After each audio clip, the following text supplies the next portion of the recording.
Good morning! Good morning! Good morning! Di pa ako naliligo. Huwag mo kakakita.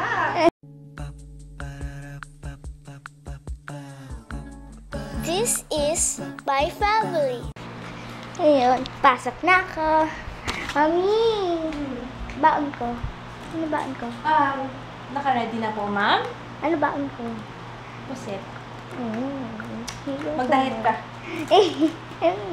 Ano? Tama yun. Para makapag-diet ka naman. Ako ready na kasi. Ayun, may ginawa ako na fail. Bakit fail naman? Hindi, tingnan mo. Ayoko nga. Ano nangyari dyan? Yung pagka-ano kasi, yung paggalog. Pero ang ganda lang yung choice ng color. Wala lang. First lang. Alam nyo ba guys, mas madali gamitin to kasi, wala lang. Trip ko lang. Kasi, mas madali, tsaka may metal. Etong, base remover nakalagay. Oo.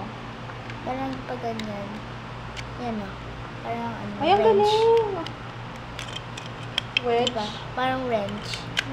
Wrench? Wrench. Wrench? Akala ko wedge. Sorry, hindi ko alam yan eh. Wala pang nagagawa. Kahit isa na fail. Isa na sira. Yan ang ginagawa niya. Alam niyo ba ang aga gumising nito? Ano oras ka gumising? 12 a.m. Gising na siya. Tapos ayaw na matulog ulit. Nagising ako 2 o'clock. Nagising ako sa'yo eh. Nagugutom ka na, no? Kaya ka lumakit doon. Hindi, pinuha ko lang yung phone. May bago siyang favorite na hairstyle. Nasa gilid lang yung pony. Tapos may barret. So, you feel pretty now? Isang smile nga. Isang ganun nga. Nakaligo na rin sa wakas. At saka, okay na yung sakit ng ulo ko. Paggising ko kanina, nabawasan na eh. Hindi kasi uminom ulit ako ng gamot eh. Bago ako natulog kagabi. Tapos yun, paggising ko, okay na. Wala na yung sakit ng ulo ko. At tapos, I'm very proud of myself kasi maaga akong natapos yung pagtutupi ko. Oh, wala na siya. Sabi ko, kasi mas lalo akong tinatamad pag nakikita ko siya. Kaya tinupi ko na, sabi ko kung napatagalin to kasi mas lalo ako mas stress pag nakikita ko siya eh. Ayoko nang tumingin sa laptop. Pagod na yung mata ko, pagod na ako. Hindi so nagre-reklamo pero gusto ko lang share yung aking feelings. Hindi pwedeng hindi ako humarap sa laptop. Hindi ako pwedeng hindi mag-edit. Hindi ako pwedeng hindi gumawa ng mag-update or gumawa ng post. Ganun pala yun, no? Ngayon ko nga lang din ako na-realize na hindi lang pala pag naging vlogger ka, yun na. Kung kailan ka lang magpo-post. Hindi rin pala. Kasi may yung parang meron ka ding hinahabol na quota. Kumbaga, parang ganun. Parang pag hindi ka nagpo-post, parang nagiging matumal. Alam mo yun? Kailangan laging may bagong content. Yun. Parang sa channel din, parang sa YouTube din, 'di ba? Pagka kailangan yung continuity, ba, ng videos, ganun, continuity ng post. Parang sa Facebook page din, 'di ba? Pag hindi ka nagpo-post, bumababa yung talking about this, parang ganun.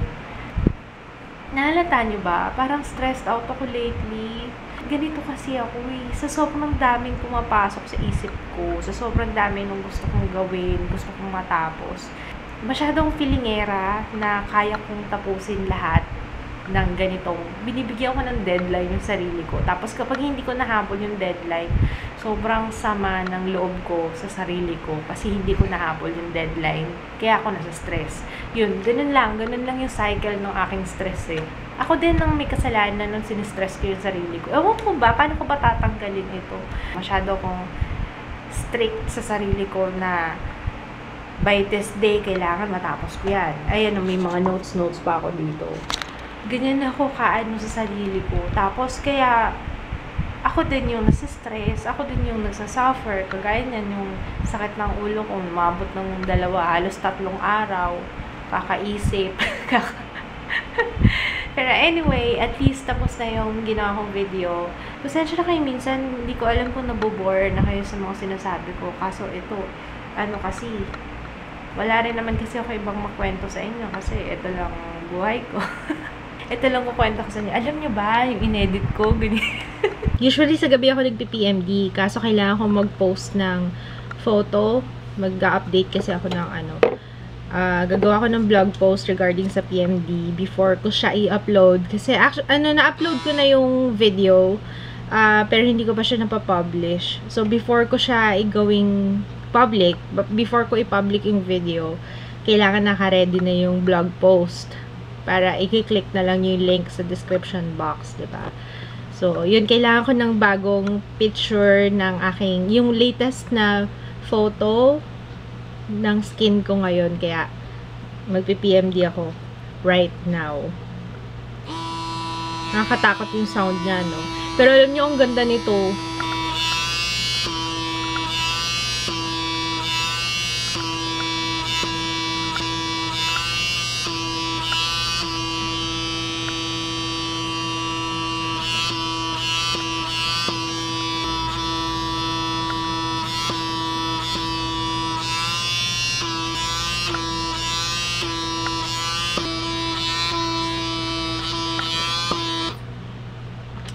Okay, I'm done. Namumula pa yung face ko. Usually, ganun kasi ginagawa niya eh. Parang hinihigop niya yung skin tapos natatanggal yung dead skin. Tapos, ang sarap tingnan ng nakuha niya. Yung dead skin na natanggal. Ayun, if you're interested, meron kasi akong promo code doon. So, it's 25% off. Ilalagay ko na lang din yung link nung blog at saka nung blog post ko at saka nung video sa description box. Kasi ngayon ko siya ipapublish. Worst customer service. Avida.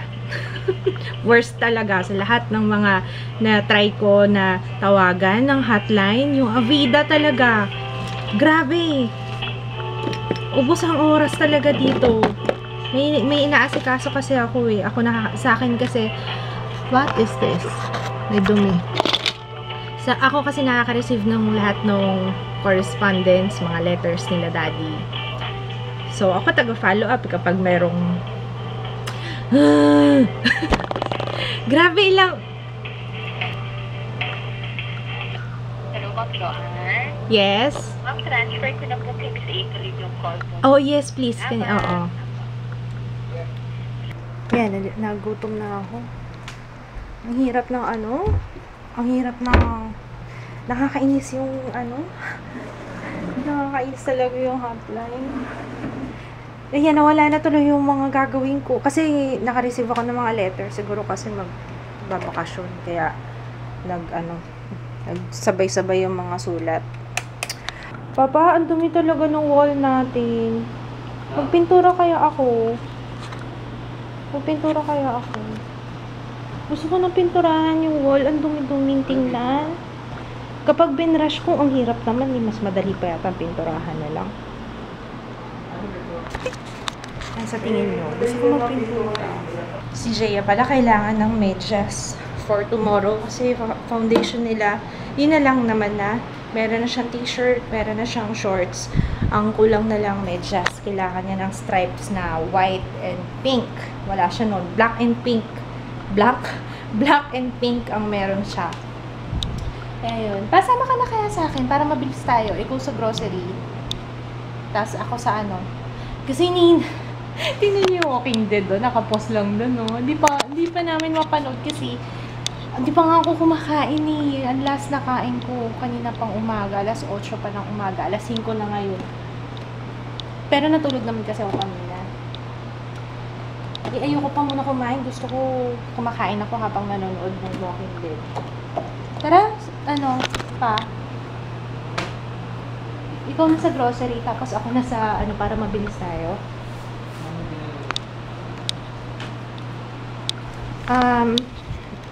Gusto mo repolyo? Ginisa? Ginisang repolyo.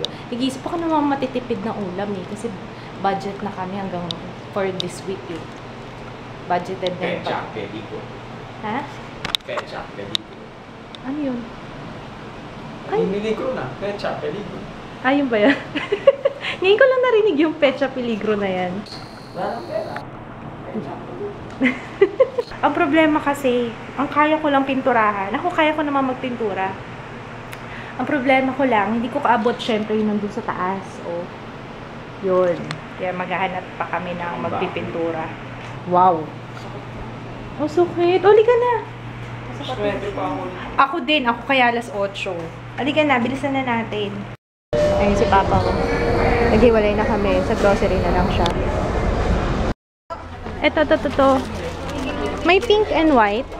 Itong kulay lang, ma'am. Ay, walang pink and white. Kahit ibang brand. Ano, ilang taon po? 9. Sa ladies. Ang cute din ito. Oh. Kaso pink and white kasi kailangan ni Jaya. Ayun, kasi meron daw kasi nasa ladies kaya kumuha pa. Naghahanap din ako ng panregalo kay Jared. Kasi birthday niya, diba? Last year, ang binigay ko binigay ko shorts, boxer shorts. Yan, nakabili na ako. Knee-high socks na to. Dalawa kasi reregaluhan ko. Isa sa kapatid ko, yung bunso namin, tsaka kay Jared. Naghanap ako ng boxer shorts. Parang maganda yung sa bench eh. Kaso mahal, 200 isa. Ganito kalaki yung small nila. Hindi ko lang kung pwede na kay Jared. Ang ganda to. 199.70. Wala, next time na ako bibili kasi hindi ko alam yung size ni Jared. Tatanong ko muna yung waistline. Baka mabili ko maliit or malaki. Ano yun, Papa? Tapos daw kasi sumayasayaw. Sabi ni Joy kung sana. May nag-PM sa kanya? Ang dami question mark na na.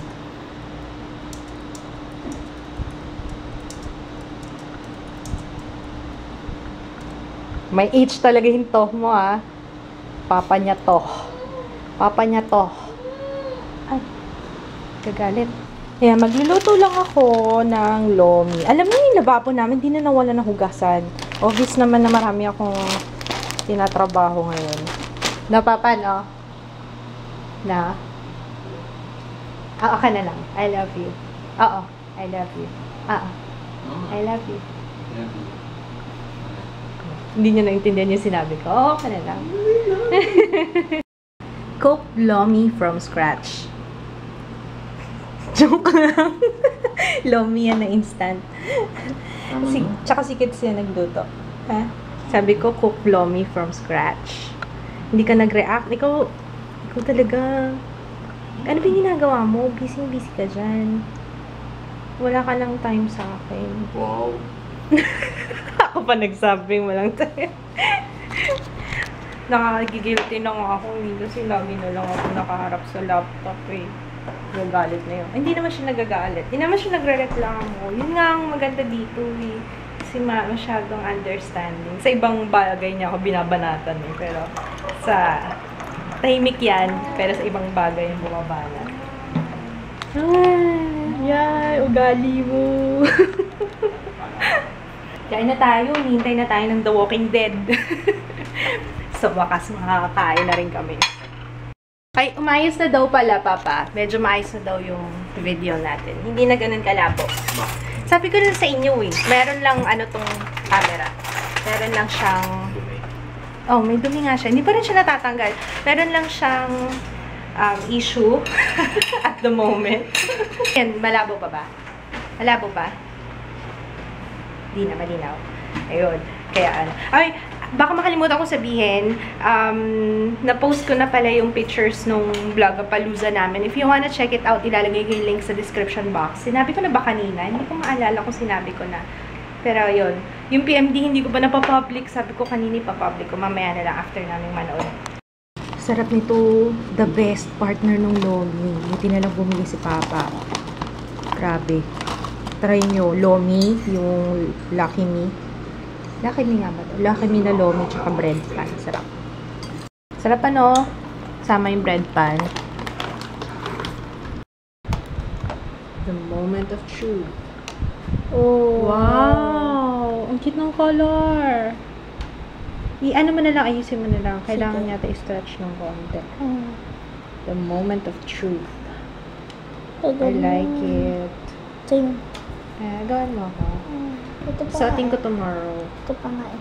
Ito na lang suotin ko tomorrow. Kasya ba sa akin to? Parang maliit.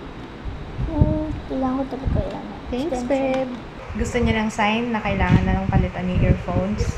This is a sign. This is a sign. Na kailangan ng palitan yung earphones. Naiwan na yung takip. Naki, yung t-shirt mo, hindi mo pa binaba dito.